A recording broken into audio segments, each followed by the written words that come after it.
조용한 기도로 수요 예배 시작하겠습니다. 하나님이 이르시되 그가 나를 사랑한즉 내가 그를 건지리라. 그가 내 이름을 안즉 내가 그를 높이리라. 아멘. 찬송 268장 들으시겠습니다.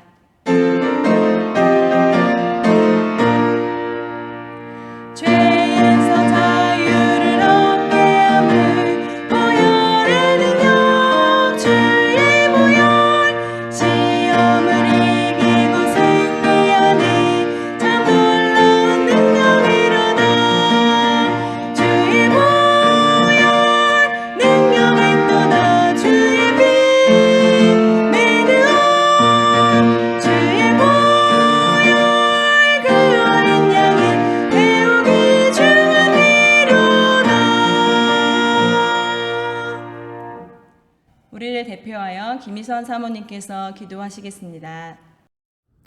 온 우주 만물을 창조하신 하나님 아버지, 모든 것을 다 아시고 모든 것을 다 하실 수 있는 전지전능하신 하나님 아버지, 그 어느 곳도 아니 계신 곳 없이 모든 곳에 존재하고 계시는 무소부재하신 하나님 아버지, 지금 이 시간 하나님을 앙망하며 예배의 자리에 선 사당중앙교회 모든 성도들을 아버지께서 안아주실 것을 믿습니다. 코비드19로 달라진 세상에서 팬데믹으로 앞당겨진 미래를 보며 우리 성도들, 나는 어떻게 일하고 어떻게 살 것인가에 대해 하나님 아버지께 여쭙습니다. 처음 코로나가 발병했을 때 임시적일 것이라고 여겼었는데 그것이 시작이었나 생각하게 되는 요즘이옵니다. 4단계 거리두기로 인해 유치 아동부 학생들도, 중고등부 친구들도, 여러 청년들도, 사랑하는 남성교회, 여성교회, 존귀하신 한나 선교회 어르신들도, 주님 앞에 찬양을 올리는 미가엘 찬양대원들도 얼굴과 얼굴을 마주하지 못하고 있습니다. 여러 기기들과 사람들을 연결하는 실시간 예배와 온라인 동영상으로 예배를 드리는 상황이지만 성도 한 사람 한 사람 있는 그곳이 하나님의 임재가 있는 지성소가 되기를 소망하옵니다. 혼돈의 과정을 거치며 거대한 새로운 질서로 들어선 우리 모든 성도들에게 주님 주신 꿈을 다시금 확인하게 하시고 해야 할 일을 찾게 하옵소서. 마음속에 주님 주신 비전을 품게 하시어 아름다운 마음의 그림을 그릴 수 있게 하옵소서. 무한한 힘과 무한한 지혜로 우리를 사랑하시는 하나님 아버지를 찬양합니다. 우리 마음에 두신 소원이 하나님 아버지의 뜻을 이 땅에 실현하게 되는 통로가 되게 하옵소서. 나와 내 아버지는 하나이다라고 말씀하신 예수님이 우리의 맏형이라고 하셨사오니 우리도 예수님처럼 아름답고 웅대하고 초월적인 기회들을 하나님의 뜻대로 사용하게 하옵소서.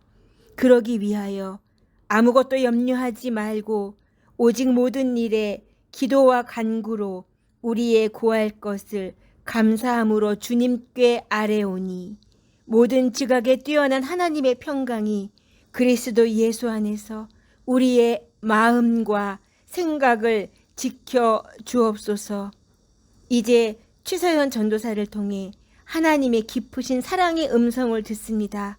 듣는 자나 전하는 자나 큰 은혜 받게 하옵소서.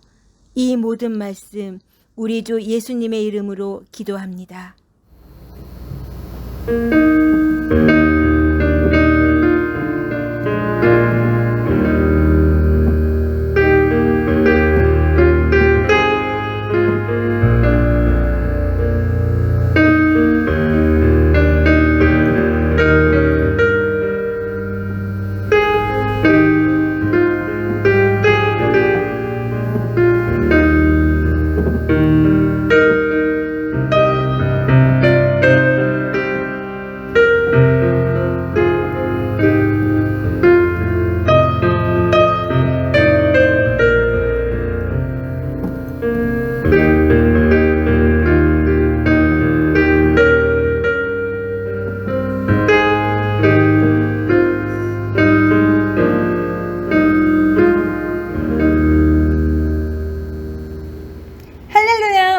말씀은 다니엘 6장 25절에서 28절 말씀입니다. 제가 봉독하도록 하겠습니다. 이에 다리오 왕이 온 땅에 있는 모든 백성과 나라들과 언어가 다른 모든 사람들에게 조서를 내려 이르되 원하건대 너희에게 큰 평강이 있을지어다. 내가 이제 조서를 내리노라. 내 나라 관할 아래에 있는 사람들은 다 다니엘의 하나님 앞에서 떨며 두려워할지니 그는 살아계시는 하나님이시요 영원히 변하지 않으시리시며 그의 나라는 멸망하지 아니할 것이요 그의 권세는 무궁할 것이며 그는 구원도 하시며 건져내기도 하시며 하늘에서든지 땅에서든지 이적과 기사를 행하시는 이로써 다니엘을 구원하여 사자의 입에서 벗어나게 하셨음이라 하였더라. 이 다니엘이 다리오 왕의 시대와 바사 사람 고레스 왕의 시대에 형통하였더라. 아멘. 무더위가 기승을 부리고 있는 요즘 우리 사랑하는 사당중앙교회 성도님들은 어떻게 지내고 계신가요? 연일 기온이 33도를 넘고 있는데 마치 지금은 여름이야 라고 뜨겁게 타오르는 것 같습니다. 7월 마지막 주 원래대로라면 더위를 피하기 위해 한창 여름휴가를 떠날 이때에 아쉽게도 코로나가 재확산되는 바람에 제한이 참 많죠. 그동안에는 여름을 대표하는 단어들 중 물놀이, 피서라는 단어들은 빠지지 않고 꼭 등장했었는데 올해 여름은 그 풍경을 좀 달리할 것 같습니다. 올 여름 우리 성도님들의 여름을 대표하는 단어는 무엇인가요? 저는 욕심쟁이라서 그런지 지금 수많은 단어들이 머릿속에 떠오르는데요. 먼저 에어컨, 아이스 아메리카노, 하계 올림픽, 자전거, 그리고 수박. 모든 제철 과일들이 참 달고 맛있지만 그 중에서 제가 제일 좋아하는 과일은 단연 수박입니다. 뜨거운 햇살을 맞고 집에 돌아와 냉장고를 열었을 때 시원한 수박이 있으면은 그 수박을 들고 한 입 앙 물면 아, 내가 이거를 먹으려고 밖에 나갔다 왔구나 라는 생각이 들 정도로 만족스러운 상태가 됩니다. 그런데 이 여름은 우리를 시원하게 해주는 수박의 계절이기도 하지만 또한 우리를 뜨겁게 타오르게 하는 성령의 계절이기도 합니다. 냉기와 열기가 서로 상반된 개념인 것처럼 수박과 성령, 겉보기에는 아무런 상관이 없는 것 같죠? 저는 오늘 다니엘서를 읽으며 성령과 수박의 관계를 성령의 9가지 열매 안에서 발견하였습니다. 7번째 열매는 수박. 이 난해한 제목으로 설교를 준비하였는데요. 아마 눈치 빠르신 성도님들은 이미 알아차리셨을 것 같아요. 이 제목은 성령의 9가지 열매를 빗대서 지은 제목입니다. 그럼 7번째 열매는 무엇일까요? 사랑, 희락, 화평, 오래 참음, 자비, 양선, 충성, 온유, 절제. 이 중에서 7번째인 충성이 되겠네요. 충성을 뜻하는 헬라어 단어는 피스티스인데요. 이 단어 안에는 신실함의 의미와 충성의 의미가 같이 들어 있습니다. 곧 성령의 7번째 열매 충성은 변함없이 믿음을 고수하는 신실함과 그리고 참 마음에서 우러나는 정성을 다하여 맡겨진 일에 최선을 다하는 충성의 의미가 담겨져 있는 것입니다. 오늘 본문의 주인공인 다니엘은 피스티스에 가장 걸맞는 사람입니다. 다니엘은 격동의 시대를 살았어요. 본인의 의사와 상관없이 모든 일이 남의 손에 의해 결정되는 무력한 상황 속에 있었는데요. 바로 그의 나라 남유다가 기원전 586년에 바벨론에 의해 멸망당하고 만 것입니다. 또한 바벨론의 왕 느부갓네살 왕이 어떻게 명령을 내렸냐면 이스라엘의 왕족, 귀족, 소년들 중에 지혜로운 자를 뽑아서 바벨론으로 포로로 끌고 가게 되는데요. 다니엘이 그 포로 가운데 한 명이었습니다. 포로로 잡혀온 이스라엘 소년들이 가장 먼저 겪은 일은 바로 그들의 이름을 바벨론식으로 바꾸는 것이었어요. 제가 지난번에 이미 설교로 한번 말씀드렸듯이 이때 당시의 이름은 그저 단순히 불리는 호칭에 지나지 않고 그 이상의 의미를 갖고 있었습니다. 이름은 곧 운명, 정체성을 나타냈습니다. 하나님은 나의 재판관이라는 이름의 뜻을 가진 다니엘의 이름은 벨드사살, 곧 베리어 그의 생명을 지키소서라는 바벨론의 신을 찬양하는 이름으로 변경되고 마는 것입니다. 이제 소년들은 자신의 뜻대로 살 수 없게 되었어요. 왕의 명령을 따라 먹고 마시고 교육을 받고 배우고 훈련을 받으며 3년 후에 왕을 섬기도록 된 것입니다. 이러한 상황 가운데서 기도의 사람, 충성의 사람인 다니엘은 어떻게 행동하였을까요? 다니엘 1장 8절 말씀 함께 읽어보겠습니다. 다니엘은 뜻을 정하여 왕의 음식과 그가 마시는 포도주로 자기를 더럽히지 아니하리라 하고 자기를 더럽히지 아니하도록 환관장에게 구하니. 아무것도 자신이 선택할 수 없는 상황 속에서 그리고 너무나 빠르게 급변하는 시대 속에서 다니엘은 오직 하나님께 충성하기를 결정했습니다. 변함없는 신실함으로 하나님 앞에 나아간 것입니다. 그리고 하나님께서는 그런 다니엘과 항상 함께 하셨습니다. 소년이었던 다니엘이 점차 시간이 지남에 따라 나이가 들고 이제는 바벨론의 수석 총리의 자리에 이르게 되었어요. 그런데 그 사이에 바벨론 왕국에는 굉장히 여러 가지 일들이 벌어졌는데요. 먼저 느부갓네살 왕이 나이가 많아 죽게 되고 그의 아들 벨사살이 왕이 됩니다. 그런데 벨사살이 왕이 된 지 얼마 지나지 않아 반역이 일어났어요. 그래서 벨사살 왕은 죽임을 당하게 되고 세 번째 왕인 다리오 왕이 왕권을 차지하게 됩니다. 왕조가 바뀌면서 바벨론의 이름도 바벨론에서 페르시아로 교체되었어요. 이렇게 왕권이 급박하게 교체되는 이 상황 속에서도 다니엘은 충성하여서 자기에게 맡겨진 일에 최선을 다하였고, 이를 본 다리오 왕은 다니엘을 수석 총리의 자리에 올리게 됩니다. 자, 이제 너무나도 흥미진진한 다니엘과 사자굴 이야기를 위한 초석이 모두 준비되었어요. 함께 떠나볼까요? 다리오 왕의 파격적인 명령 때문에 다른 신하들이 모두 분개했어요. 다니엘을 수석 총리로 세웠기 때문에 그를 굉장히 시기하였죠. 다니엘 6장 4절의 말씀입니다. 이에 총리들과 고관들이 국사에 대하여 다니엘을 고발할 근거를 찾고자 하였으나 아무 근거, 아무 허물도 찾지 못하였으니 이는 그가 충성되어 아무 그릇됨도 없고 아무 허물도 없었음이더라.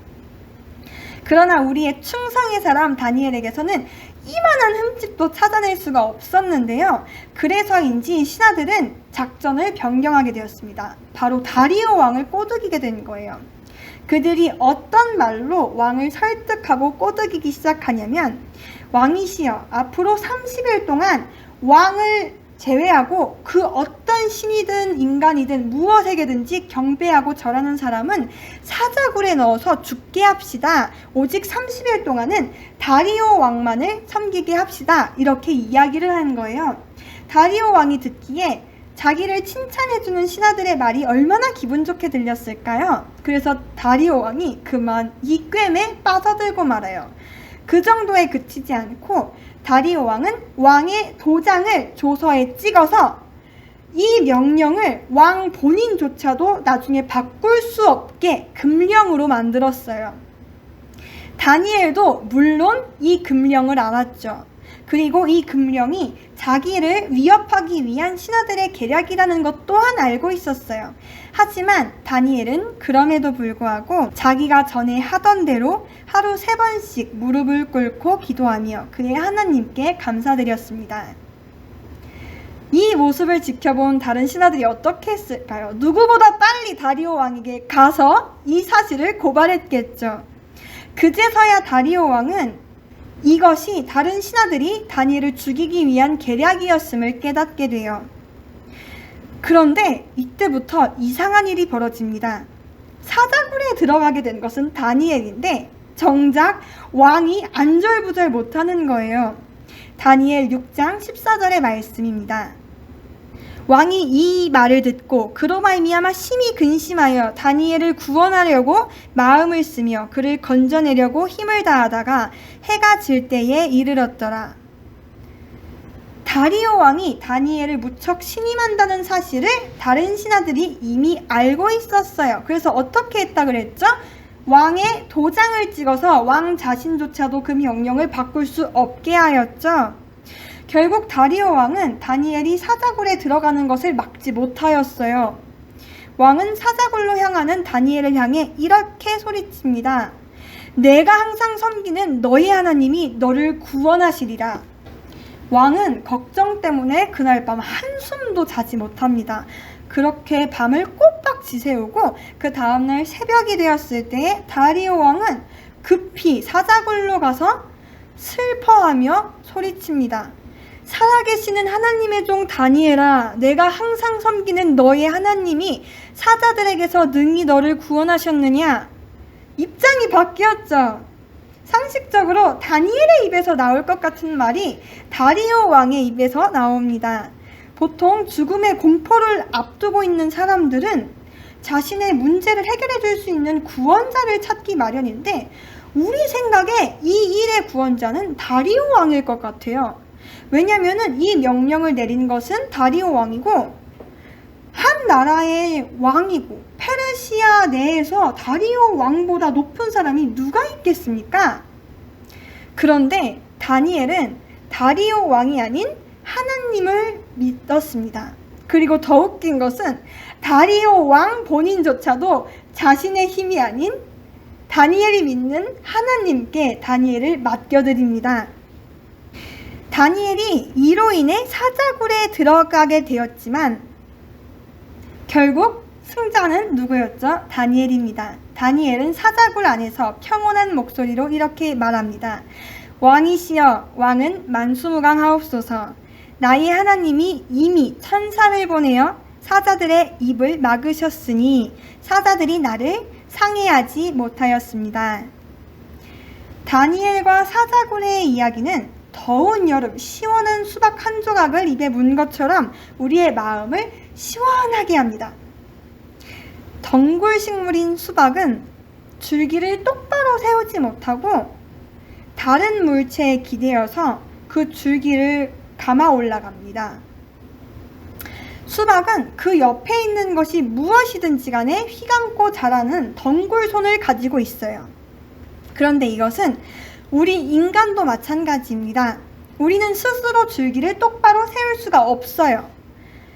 포로로 끌려간 다니엘 역시 수박과 같은 존재였습니다.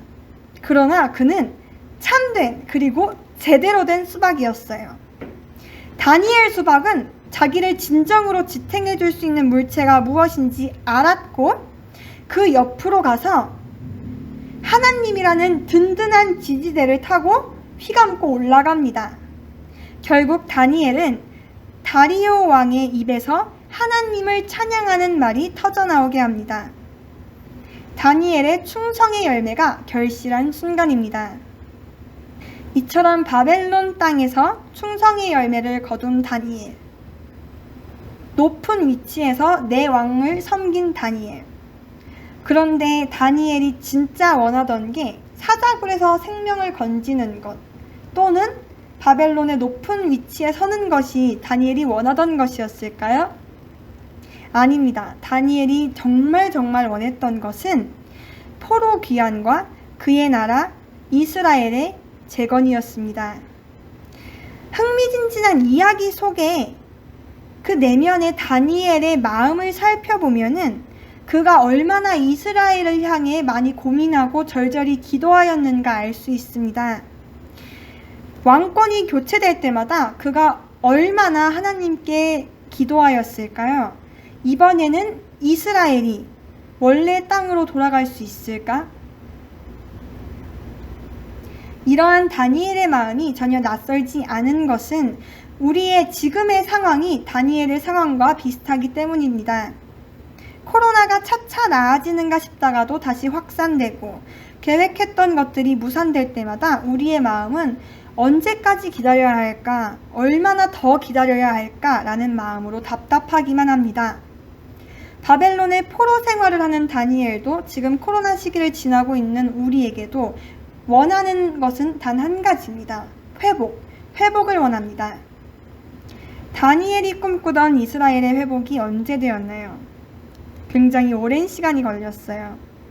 소년에서 노년에 이르기까지 무려 70년의 세월이 흘렀는데요. 그러나 그가 낙담하지 않고 끝까지 하나님께 충성할 수 있었던 것은 그는 이스라엘을 다시 회복시키시라는 하나님의 계획을 알고 있었기 때문입니다. 다니엘서는 총 12장으로 구성되어 있는데 처음 6장까지는 다니엘의 이야기가 나옵니다. 그리고 6장 이후에 12장까지 다니엘이 본 환상에 대한 이야기가 나오는데요. 이 환상 이야기 때문에 다니엘서는 묵시문학으로 구분돼요. 묵시문학이 어떤 문학이냐면 이상과 상징을 통해 하나님의 뜻을 설명하고 미래에 대한 소망을 주는 내용을 담은 것이 묵시문학의 특징입니다. 기도하며 주의 영을 구하는 다니엘에게 하나님께서는 말씀과 환상을 통해 그의 뜻을 펼쳐 보이셨습니다. 하나님이 보이신 소망을 붙잡고 다니엘은 바벨론 땅에서도 하나님께 충성할 수 있었습니다. 주님의 소망을 붙드는 한 다니엘의 기도는 포로로서의 기도가 아니라, 약자로서의 기도가 아니라, 슬픔으로서의 기도가 아니라 감사의 기도, 회복의 기도, 하나님의 파트너로서의 기도가 된 것입니다. 비록 다니엘의 몸은 바벨론 땅에 있을지언정 그의 눈은 이미 하나님께서 펼치신 영광을 바라보았고 그의 입과 그의 손은 하나님을 찬양하였습니다. 다시 수박으로 돌아올게요. 수박은 참 모순적인 과일이죠. 누구보다 단단한 껍질을 갖고 있지만 그 속을 열어보면은 부드럽고 달콤하고 시원한 과육이 안에 담겨 있습니다. 그리고 아주 작은 씨로 시작하는데 인내심을 갖고 기다리다 보면은 어느새 공보다 큰 과일로 변해 있는 게 참 신기하지 않나요? 겉보기에는 짙푸른 초록색, 검은색, 어두워 보이지만 그 안에는 빨간 속살이 우리를 기다리고 있습니다. 우리가 덩굴손인 수박의 습성을 갖고 있는 것처럼 하나님의 약속도 수박 같아 보일 때가 있습니다. 어느 때죠? 하나님의 약속이 너무 작아서 수박씨만큼 작아서 눈에 안 보일 때가 있고 또 너무 딱딱해서 그 안에 무엇이 담겨 있는지 알 수 없을 것 같고 어두워 보이고 당초에 그 안에 뭐가 들어있는지 모르겠습니다. 그러나 기도로 하나님의 영을 구하고 충성으로 하나님의 말씀을 붙잡는 사람은 다니엘과 같이 마침내 잘 익어서 맛있게 쪼개진 수박을 맛볼 수 있습니다. 성령의 타오르는 불길로 뜨거운 이 여름 계절에 사랑하는 사당중학교의 성도님들이 시원한 성령의 열매를 결실하기를 기도합니다. 아멘.